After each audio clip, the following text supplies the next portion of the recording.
limite do espaço e caçar bombardeiros russos. You could fly it refueled, so you could keep it up there. And then you had a rocket motor waiting to fire when you had a real, genuine target to go for. So the interception capability would have been fantastic. Mas o projeto revolucionário foi sabotado por uma companhia aérea rival. It transpired that Lockheed had indeed, over the years, been offering bribes to local politicians in Europe and in Japan to buy their aircraft. Esta é a história do Saunders Roe SR-177, o último caça a foguete.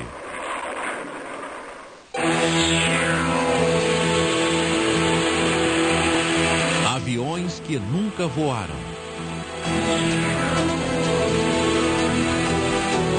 O último caça a foguete. Nos anos 50, a OTAN tinha um problema. Não havia como interceptar os bombardeiros russos de grande altitude carregados de armas nucleares. One of the major needs for fighter aircraft in the 1950s was to get up to altitude as fast as possible. Esta exigência levaria à substituição completa de toda a Força Aérea Europeia da OTAN por um único caça supersônico. Havia uma fortuna a ser feita. Mas antes, era preciso criar um projeto capaz de interceptar os aviões russos em poucos segundos. The British and the Europeans were very interested in using rocket power to get up to altitude, because that gave you a big boost very, very quickly. Jet engines sometimes take a while to get up to speed. So the Europeans went for rockets. Well, I don't think there was any option. If you wanted to achieve the interception target of a standing start to 60,000 feet in 2 or 3 minutes, there was no other way to go, because the air-breathing engine would be running out of performance fast. Os britânicos ressuscitaram uma tecnologia nazista criada para destruir bombardeiros aliados. Tudo começou com Alexander Lippisch e seu caça a foguete Comet. Alexander Lippisch is the genius behind the Comet. He fought for this concept of a rocket-powered fighter, but above all, he fought for the concept of the swept-back wing that would give it the aerodynamics that would actually make it fly perfectly at high speed. Alexander Lippisch nasceu em Munique em 1894. Após atuar como fotógrafo aéreo na Primeira Guerra Mundial, interessou-se pelo projeto de aeronaves. Mas após a derrota, a Alemanha foi proibida de construir aviões militares. Então Lippisch tornou-se um especialista em planadores. Como resultado, começou a experimentar estranhos formatos de asas em flecha e em delta. Durante a Segunda Guerra Mundial, ele aproveitou estas ideias, construindo um caça revolucionário, o Comet, movido a foguete. It was the first operational aircraft in Germany with swept wings. And secondly, it was tailless in its layout, in the sense that it had no horizontal elevators, but it had a vertical tail. Thirdly, of course, and most unusually, it had a rocket engine. O ME-163 Comet precisava ser o mais leve possível. Por isso, ejetava o trem de pouso após a decolagem e aterrissava sobre esquis de metal. Embora sua velocidade de ascensão fosse incrível, o combustível podia ser muito perigoso para o piloto. The problems with the 163 were mainly associated with it having 2 very volatile fuels, which, if brought together, caused an instant explosion. If they leaked onto a person, they could actually cause melting of the human frame. Alguns Comets simplesmente explodiam com a ignição espontânea dos gases exalados pelos tanques de combustível. Mas, apesar dos perigos, o ME-163 foi a aeronave mais rápida da Segunda Guerra. Seus ataques hipervelozes aos bombardeiros eram devastadores. No entanto, se o único motor de um Comet fosse atingido, ele não voaria pelo resto da guerra. Os japoneses ficaram tão impressionados que construíram uma cópia do Comet. Era o Shusui. Felizmente, a guerra terminou antes da criação de um caça a foguete mais avançado para combater os bombardeiros B-29.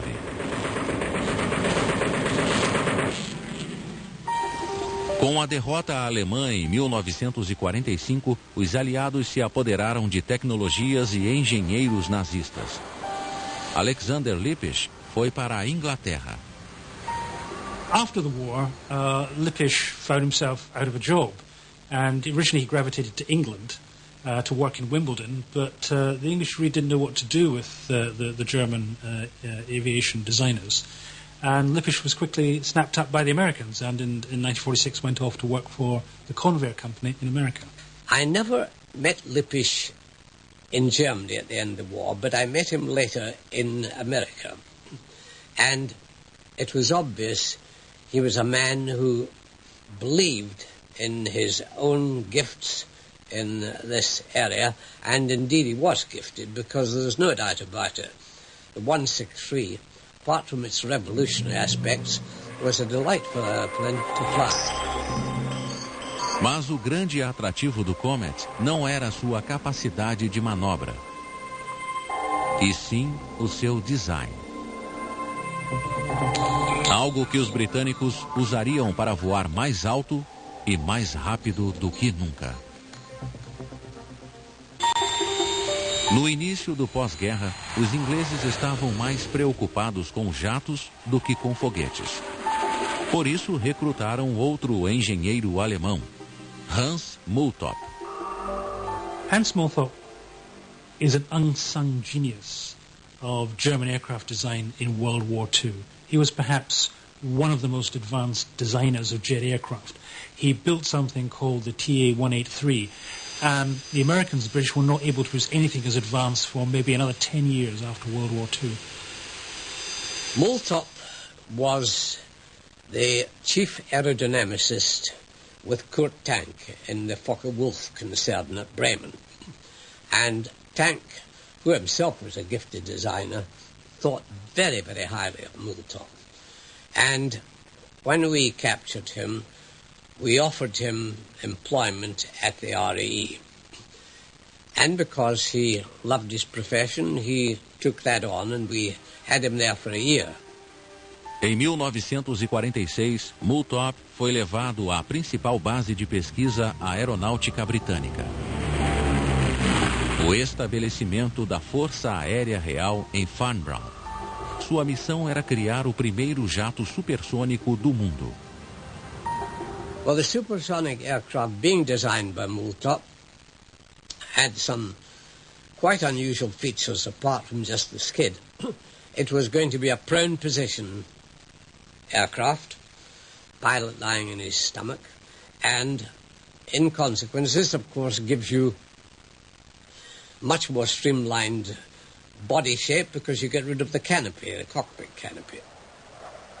Com talento e experiência incomparáveis, Multop criou o projeto básico da aeronave que ele e a Inglaterra esperavam ser a primeira a romper a barreira do som. No entanto, a política britânica do pós-guerra impediu este fato.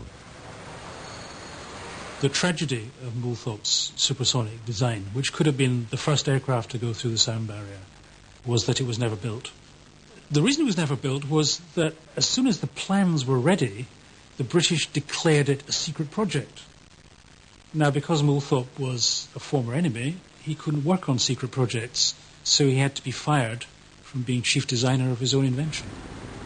Frustrado, Multop seguiu Lippisch aos Estados Unidos e foi trabalhar na companhia Martin, onde ajudaria a desenvolver as primeiras versões do ônibus espacial. Nos anos 40, a Inglaterra continuou buscando a resposta para seu programa de aeronaves a jato. A solução veio do Me-163 Comet, impulsionado a foguete da Alemanha nazista. I think when we talk about the 163, one of the difficulties faced with the pilots in this time, flying an aircraft of this caliber, was It was taking them into a region, an almost unknown region of transonic flight. Os ingleses pegaram as asas do Comet e as aplicaram na fuselagem de um de seus caças, o de Havilland Vampire. O novo modelo foi chamado de Swallow. The Swallow was an experimental aircraft. It wasn't a fighter aircraft. It was an experimental aircraft designed to try and breach the sound barrier. Mas, sem Lippisch, os ingleses não tinham conhecimento o bastante para operar as asas em flecha. O resultado foi um desastre. It was a touchy aircraft. I believed it was a potentially lethal aircraft. Em setembro de 1946, ao tentar um mergulho quase supersônico sobre o estuário do rio Tamisa, o primeiro Swallow se partiu em pleno ar. O lendário piloto de testes Geoffrey de Havilland morreu instantaneamente. He was at 7,000 feet, doing a Mach number of 0.875, when the aircraft suddenly disintegrated. Subsequently, a second high-speed 108 was built. Eric Brown embarcou no novo Swallow para repetir o voo fatal de de Havilland. Estaria o Swallow livre dos defeitos? Well, I started this accident investigation trying to simulate the same conditions, when suddenly, without any warning, I had what is called a runaway divergent longitudinal oscillation. Now, what this means is that the aircraft has taken over control of itself and is oscillating violently. If you try and chase this motion, all you will do is aggravate it. So you just have to hope that you're doing the right thing. And it stopped as suddenly as it had begun.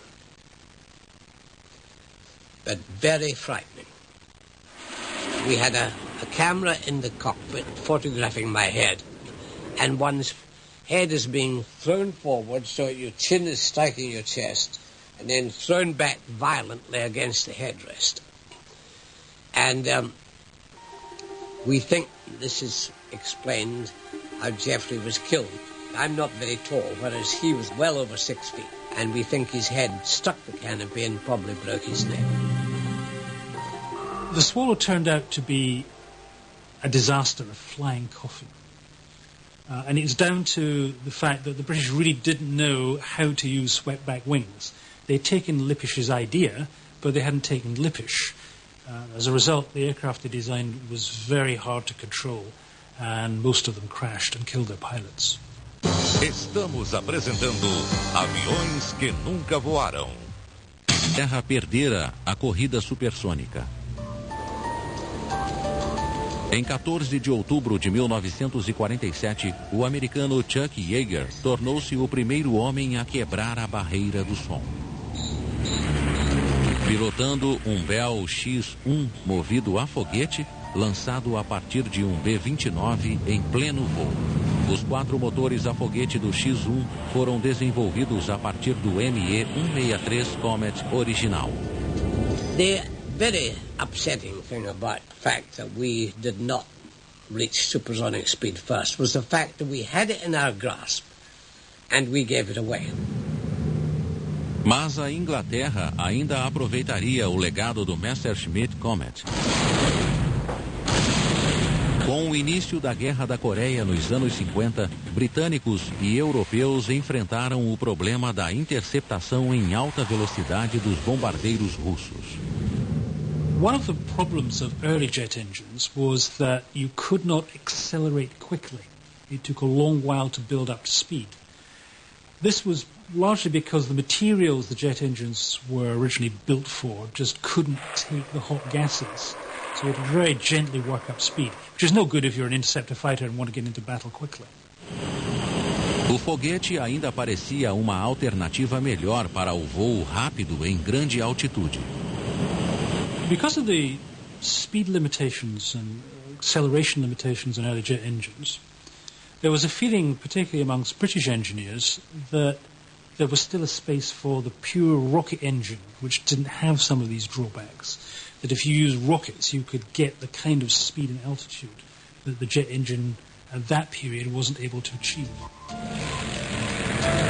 Quando a Guerra da Coreia começou em 1950, a Força Aérea Britânica ainda estava equipada com caças obsoletos da Segunda Guerra e jatos antiquados. Seria necessário um avião a foguete para interceptar os bombardeiros russos. Um caça similar ao Me-163 original, mas com mais autonomia. We realized that the Comet was, in its own way ahead of its time in the war. And although its application was limited, that was due to the fact that the rocket fuel was used so quickly. But its flying characteristics had tremendous potential. Rocket-powered aircraft have two fundamental problems. The first is you need an awful lot of fuel. Rocket motors gobble up fuel at a huge rate. Just think of a Saturn rocket flying to the moon. It's just one giant fuel tank. So it's often very difficult to build an aircraft that could carry enough fuel that would make a rocket work for a proper length of time. The other difficulty, of course, is rocket fuel is very dangerous, so there are hazards for the pilot. Mas os projetos iniciais possuíam o mesmo defeito do Comet original. O motor queimava o combustível rápido demais. Cada canto da aeronave era usado para armazenar combustível. Mesmo assim, os cálculos mostraram que a autonomia seria pequena. E os pilotos não gostavam da ideia de voltar planando, como no antigo Comet, e aterrissar um avião repleto de gases explosivos. O problema de como obter uma performance ideal a partir de um suprimento limitado de combustível e ainda aterrissar em segurança foi um grande obstáculo para os ingleses. Mas no início dos anos 50 surgiu uma solução. Era algo simples, porém engenhoso. We talked about an airplane that had a rocket motor only and came back what we call dead stick as a glider. And I think all the interested parties realized that this was not the way to go in what might be a long peacetime situation. We've all said we must put an additional power unit on board, not only to bring it back home, but to drive the hydraulics and the electrics and keep the weapon systems alive. Assim nasceu a aeronave de propulsão mista, com um jato para decolagem e um motor a foguete para velocidade. The mixed power solution solves the problem for a 1940s, 1950s designer of the drawbacks of the jet engine and the rocket engine. You have the jet engine, which though slow, enables you to land and take off safely. You have the rocket engine. Its problem was a lack of fuel, but where you use up most of the fuel is takeoff and landing, so you're doing that with the jet, and you can conserve your rocket fuel for combat. A Inglaterra optou pela propulsão mista em seu novo caça. A empresa escolhida para construir a aeronave chamava-se Saunders Roe. Ela ficava na costa do Canal da Mancha, próxima a Southampton, onde antes da guerra fora construído o vencedor do troféu Schneider, o Supermarine S-6, que daria origem ao caça Spitfire. A especialidade da Saunders Roe eram aviões que podiam decolar e aterrissar sobre a água. Entre eles estava o incrível Princess, o maior hidroavião já construído, superando inclusive o Spruce Goose de Howard Hughes. O Princess possuía 10 motores. I was the chief flight engineer on the Princess, responsible for all the machinery on board, and in particular for the fuel systems, the 10 engines, the 10 Proteus engines. It was very smooth indeed. I mean, the engines were way down the wing, and they were propeller turbines, so most of the cockpit noise in those days came from avionics systems, all of which had rotary converters in them, long before solid state. So the cockpit noise, which was a bit unpleasant at times, was mostly generated by air conditioning and avionics systems. Saunders Roe got into the fighter business in a fascinating way. The end of World War II, Japan is still to be defeated. Japan is still holding out on a whole series of Pacific islands. The British decided that if they built a jet fighter that could operate off the water, then they could use it to capture these islands and use these islands for bases. So the British conceived this idea of a jet-powered fighter flying boat. And since Saunders Roe were good at building flying boats, that's who got the job. Era o SR-A1, ou Squirt. It was big for a fighter, but it had good performance. It had 2 axial flow engines and well armed, maneuverable. It had everything, in fact, that you could expect from such a design. A guerra terminou antes que o Squirt estivesse pronto. Apesar de pouco atraente, ele atingia velocidade de Mach 0.8. The SR-A1 was on its test programs out of Cowes Harbour when I joined the company, but it was being handled by a small team all on its own. O líder era um gênio do design aeronáutico, Maurice Brennan. I worked for Maurice Brennan on the design side. He was the chief designer, and he was a youngish gentleman with a lot of brains. He was sometimes fairly hard work to work with, but it never really meant any harm. And he certainly took decisions smartly and effectively and told us what we were supposed to be doing. And I think he was outstanding in his way at that time. There was nobody quite like him. Então, Brennan passou a se dedicar à construção de um caça que combinasse motores a foguete e a jato. O novo projeto da Saunders Roe chamava-se SR-53. The SR-53 was essentially a prototype for an effective mixed power plant jet and rocket fighter. So the brief was, can we find a small enough jet engine that will do the job of landing and takeoff without burdening the plane when it's in rocket-powered combat? Can we find an effective rocket motor that will work under combat conditions? Can we find a way of wrapping this in a missile platform that can carry missiles that can take down the bombers? So it was a test bed for an actual combat fighter. O SR-53 possuía 2 motores. Acima, uma pequena turbina a jato chamada Viper. Abaixo, um motor a foguete repleto de combustível, o de Havilland Spectre. Ele seria o principal motor de combate.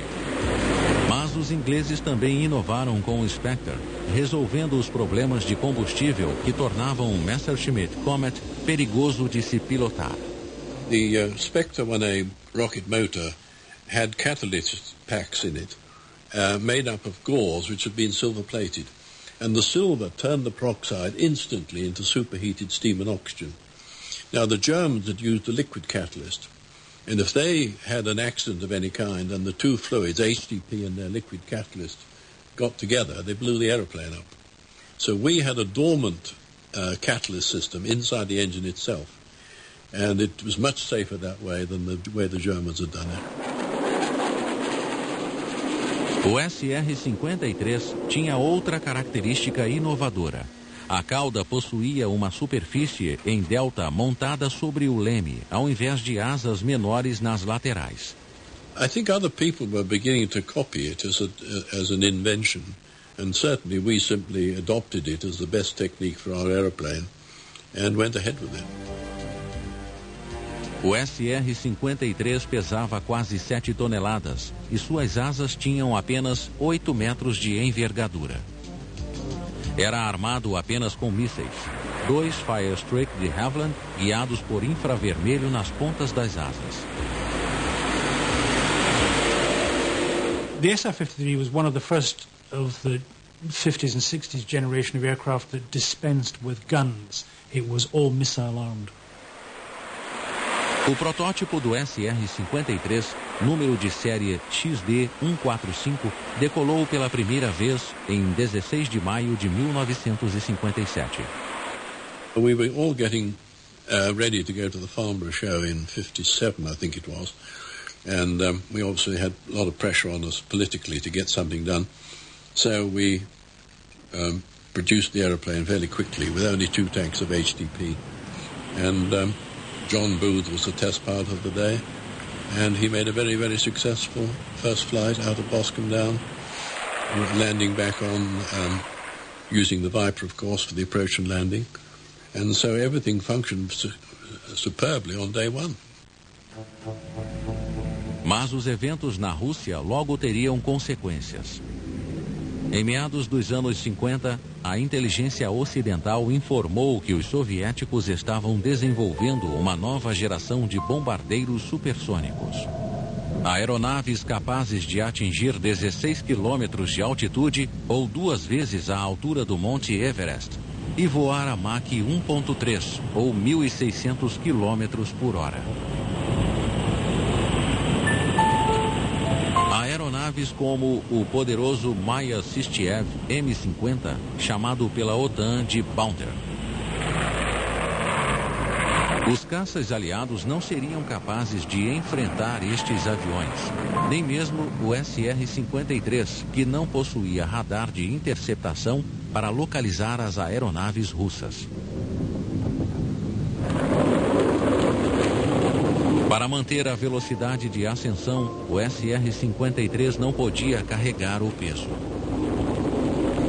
A solução para este dilema ficaria conhecida como caça a foguete SR-177. Estamos apresentando Aviões que Nunca Voaram. Uma tumba e uma pedra. 2 descobertas impressionantes. Um mesmo enigma. 2 dias que derrubam uma barreira de milênios e revelam os mistérios do Antigo Egito. A tumba de Tutankhamon e a Pedra Roseta. Somente por The History Channel. Um espaço de cerâmica e porcelana se transforma em nosso templo quando a natureza chama. E pouco conhecemos de sua história. Na próxima terça, tudo o que você sempre quis saber e nunca se atreveu a perguntar. O princípio, a evolução e o futuro da tecnologia sanitária em Maravilhas Modernas. Somente por The History Channel.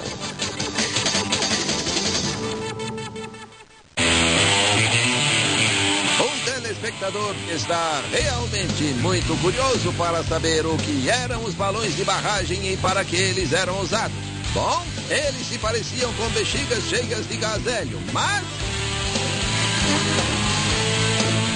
foram algumas engenhocas que ajudaram a salvar Londres durante a Blitz. Deem uma olhada! Na próxima quinta, Correio Militar.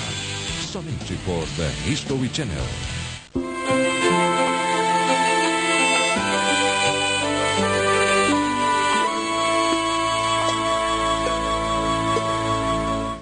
Voltamos a apresentar Aviões que Nunca Voaram.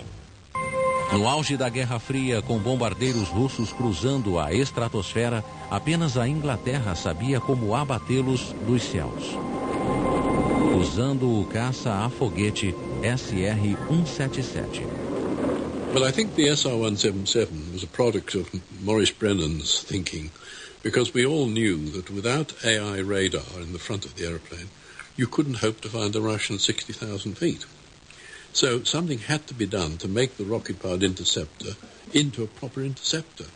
And without the AR radar, nobody could believe that the SR-53 would ever find a target. O programa do SR-53 seguiu adiante, mas como plataforma de testes para o SR-177. O novo projeto combinava as asas e a cauda de seu predecessor com uma fuselagem e motores maiores. A turbina a jato foi chamada de Jarron Jr. e adaptada para velocidades supersônicas.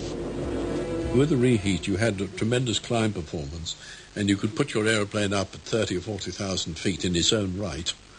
You could flight refuel it, so you could keep it up there, and then you had a rocket motor waiting to fire when you had a real genuine target to go for. So the interception capability would have been fantastic. As asas eram bem maiores e incorporavam flaps especiais para maior agilidade em combate.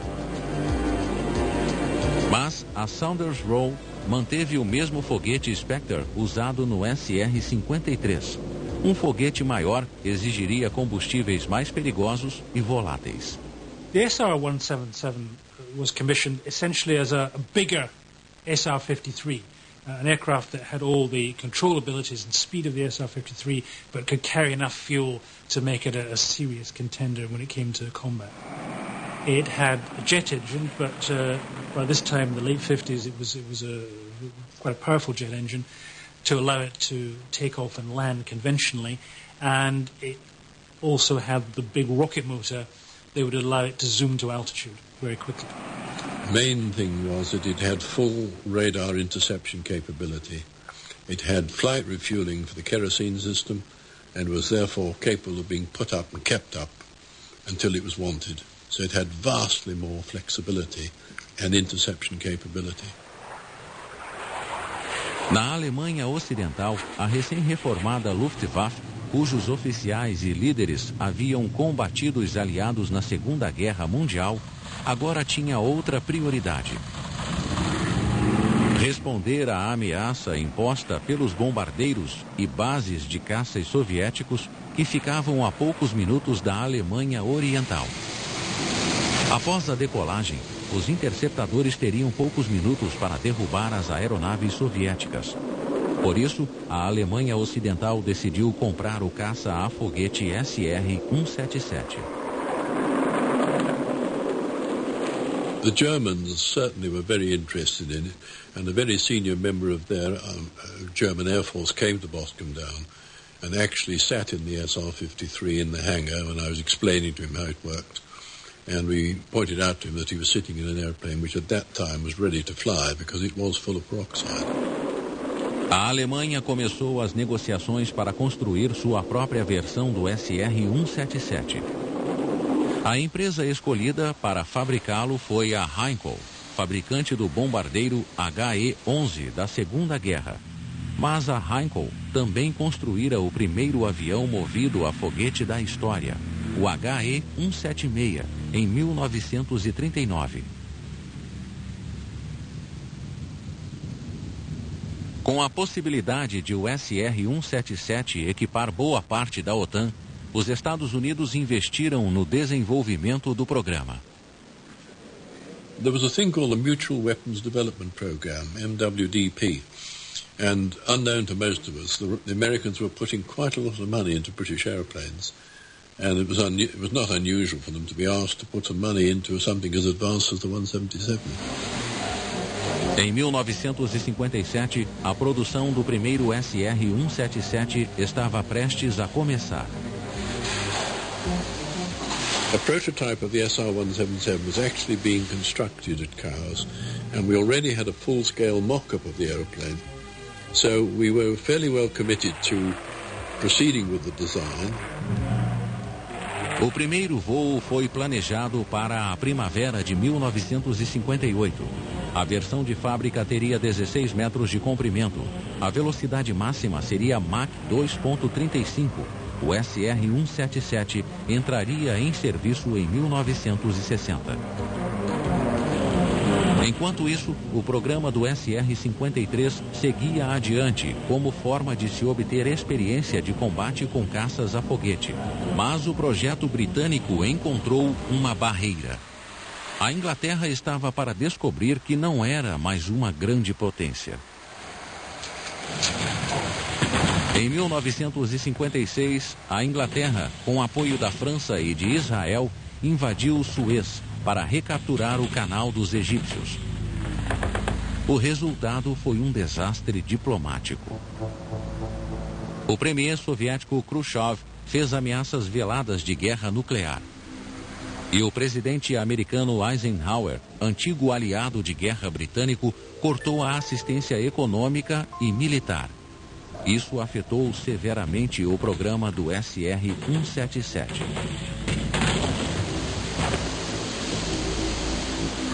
Após o conflito do Canal de Suez, o ministro britânico da Defesa, Duncan Sandys, teve que fazer duras escolhas ao planejar a nova estratégia militar da Inglaterra. O país estava falido e mal podia sustentar suas forças armadas, quanto mais financiar novos aviões exóticos. E após o lançamento do Sputnik, em 1957, o mundo estava sob a possível ameaça de mísseis nucleares. O resultado foi um anúncio oficial. Quartéis seriam fechados em todo o mundo e navios de batalha desmontados, pois a Inglaterra basearia sua defesa em armas nucleares. Além disso, aviões e pilotos seriam substituídos por mísseis terra-ar, como o Bloodhound. Well, the Sands policy, I think, had the inevitable reaction of lowering the morale of the pilots, operational pilots, considerably. What I've seen of missiles, their reliability, particularly in the time scale we're talking of, left quite a bit to be desired. And that certainly worried me about the whole thing. I thought, really, this is no way to replace the pilot's brain power with a computer-guided missile.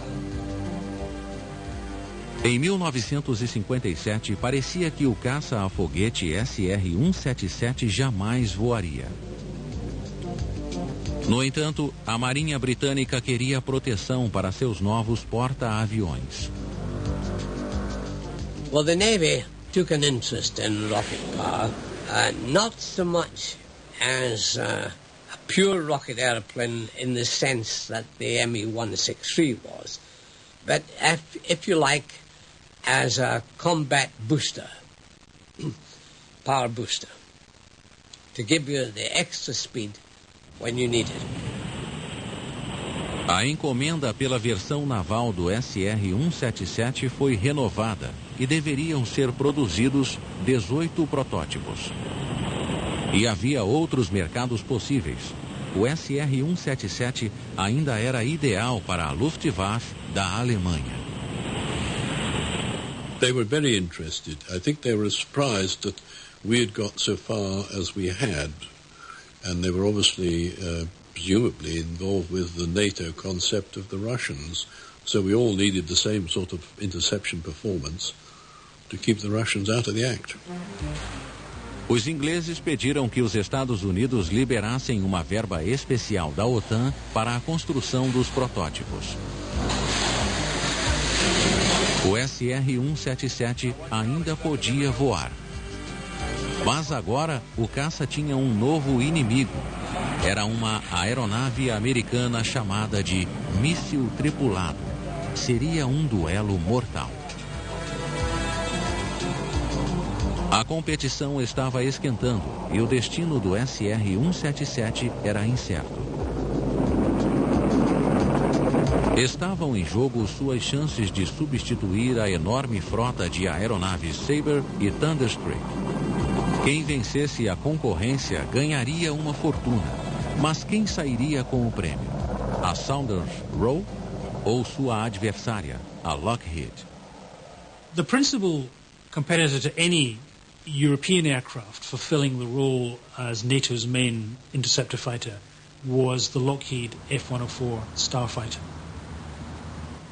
O Starfighter nasceu em novembro de 1952, quando Clarence L. Kelly Johnson, da Lockheed, por iniciativa própria, idealizou um caça de grande altitude relativamente simples.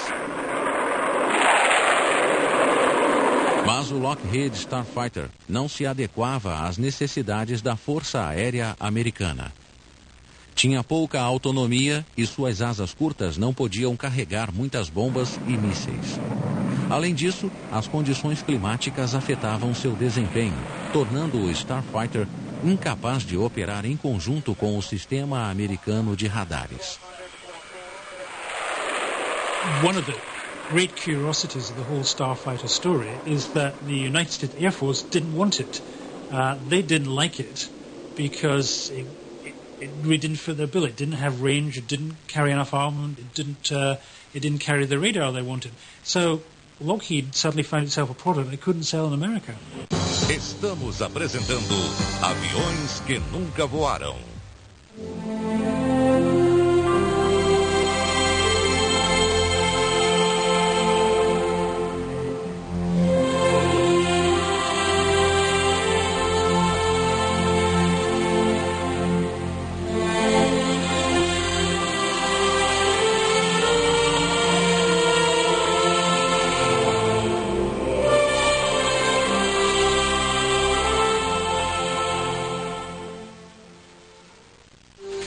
Uma descoberta acidental.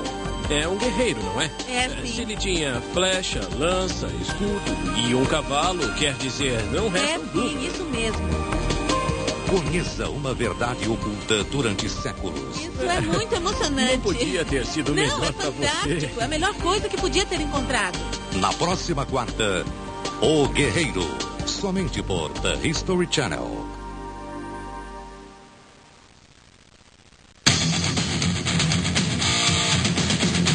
Forças de elite. Civis altamente treinados.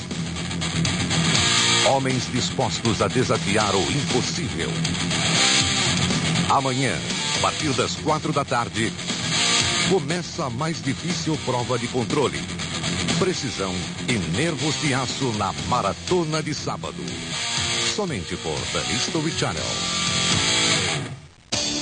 Todos temos uma história que merece ser contada. Chile, uma semana antes do plebiscito de 5 de outubro de 1988 contra a ditadura do general Augusto Pinochet. O de camiseta do não sou eu. 1964, 7 quedas no Rio Paraná. Cachoeiras destruídas na década de 80 pelo lago da usina hidrelétrica de Itaipu. Meu pai está agachado no meio da foto. 1963. Meu pai no meio de 2 companheiros em seu salto de exibição. Eles foram os fundadores do paraquedismo em El Salvador. Fotos para o futuro. Uma cápsula do tempo com as suas lembranças. Somente por The History Channel, onde o passado ganha vida.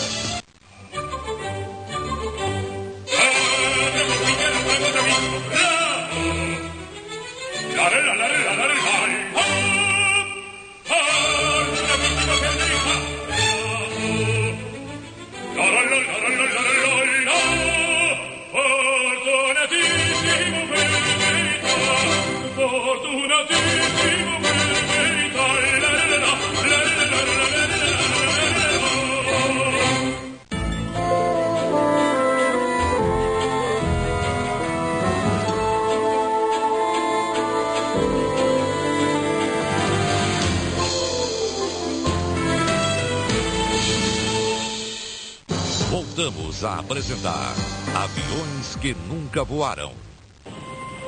A Força Aérea Americana optou pelos caças Convair F-102 e F-106, desenvolvidos com a ajuda do Dr. Alexander Lippisch, o inventor do ME-163 Comet.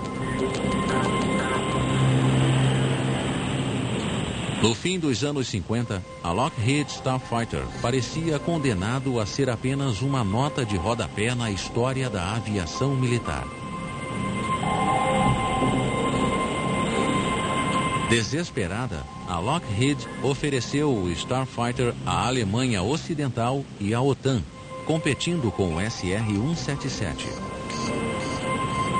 Seria um projeto exclusivo chamado F-104G, criado para os alemães.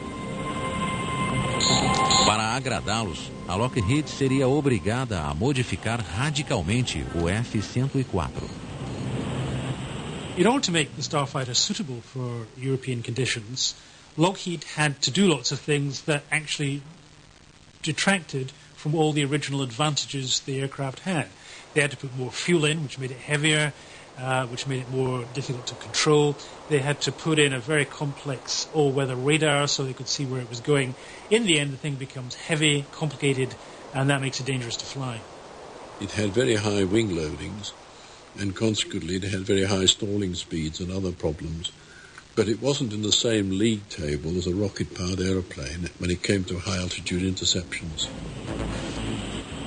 Os americanos deram o primeiro sinal de que levariam a concorrência pelo novo caça da OTAN a sério quando recusaram o pedido britânico de financiamento para construir os protótipos do SR-177. Eles não queriam adversários para o Starfighter. Sem o financiamento americano, os ingleses cancelaram o pedido pelo SR-177 feito pela Marinha Britânica. Mas a Saunders Roe lutou para manter o projeto vivo. Em 15 de maio de 1958, um SR-53 rompeu a barreira do som pela primeira vez, provando que o SR-177 ainda estava na disputa. We used to go supersonic out of Boscombe Down in the direction of Bournemouth, Lyme Bay. And we were usually supersonic in the climb all the way up. And I seem to remember a figure of rate of climb of 45,000 feet a minute. Mas, 5 meses depois, em 6 de novembro de 1958, veio o choque. A Lockheed Starfighter foi declarado vencedor da concorrência da OTAN. O anúncio foi feito pelo ministro da Defesa alemão, Franz Josef Strauss, em Bonn. Até na Alemanha, os especialistas ficaram surpresos. I was training the German Naval Air Arm in Germany at the time when they decided they needed a change of aircraft. And the aircraft chosen by the Luftwaffe was the F-104. And for the sake of standardization, it was imposed on the German Naval Air Arm. I certainly did not believe that was the right aircraft for them. Apesar disso, a Alemanha encomendou os 66 Starfighters da Lockheed e fez planos para construir mais 210 por conta própria. Outros países da OTAN seguiram o exemplo, produzindo 1.700 unidades. A Lockheed ganhara uma fortuna, cujos detalhes não seriam revelados por 20 anos. After the Watergate scandal of the 1970s and the downfall of Richard Nixon, there were major congressional investigations into illegal campaign funds to Nixon. And at that point it transpired that Lockheed had indeed, over the years, been offering bribes to local politicians in Europe and in Japan to buy their aircraft. So I think the inference must be that the Starfighter ended up as the major NATO fighter for reasons other than its technical capabilities. A Lockheed admitiu que pagara cerca de 22 milhões de dólares em comissões de vendas para subornar oficiais estrangeiros. Isso incluía propinas a autoridades da Alemanha Ocidental. Como resultado, o presidente Jimmy Carter aprovou lei contra as práticas corruptas no exterior em 19 de dezembro de 1977. Mas as consequências não se limitaram à política.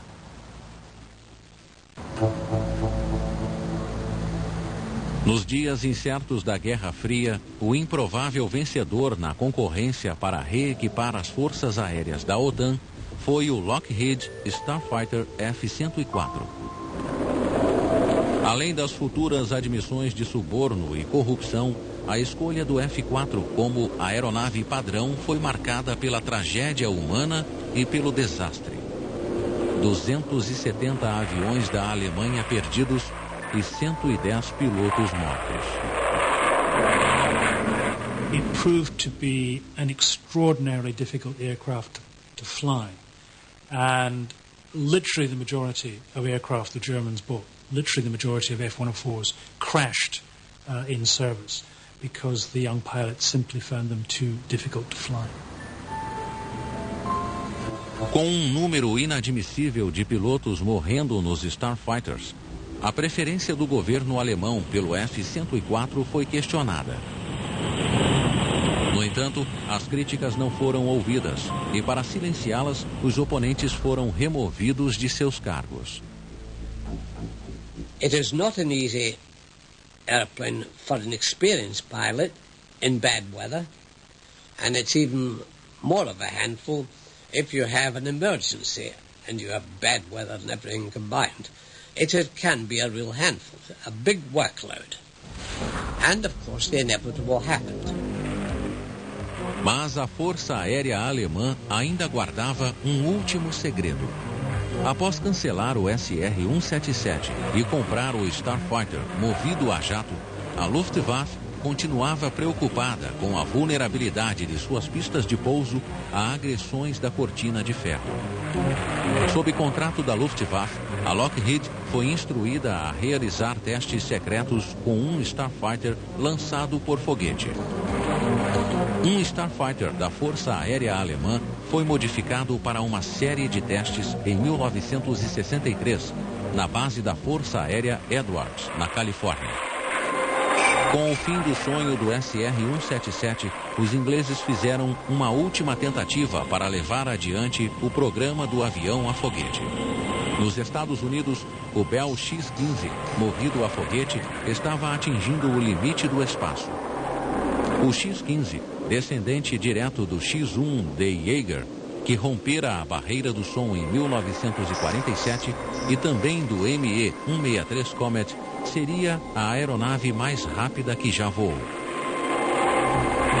A Inglaterra decidiu manter o SR-53 em atividade e usá-lo para pesquisas de grande altitude, um X-15 britânico.